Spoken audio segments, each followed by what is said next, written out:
12:25, and so some people were closer to the finish line, but the police officer just said, the finish line is here, go to Boston Common, we're going to have MBTA buses pick you up if possible.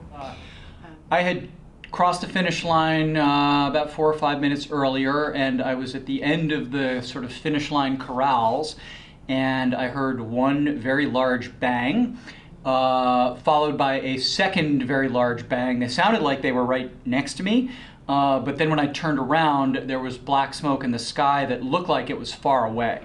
It was kind of amazing. After 25 and a half miles, I ended up with 5 or 6 Harvard College runners. We hadn't been running together, but we all just ended up in this throng of thousands of runners, and there were thousands of runners behind us as more and more people arrived. But I had no class this morning, so I decided to go out and just watch and see what it was all about. Started making my way back as I could towards the finish line, where near the Boston Public Library.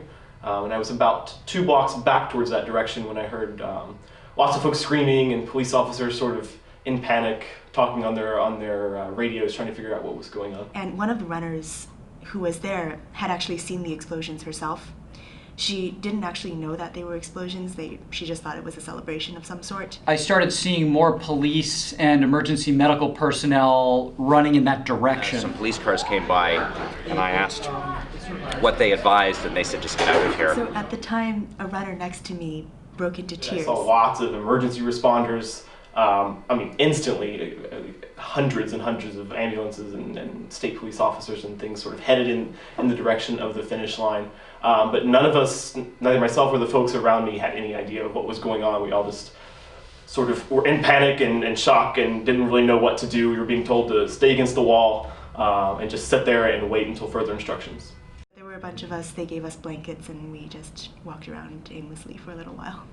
No data service on my cell phone, no voice service. I could get limited text messages, and I was getting lots of broken texts from my family. But now that we're back in Quincy, I think I'm just really glad that all of the Harvard runners are safe.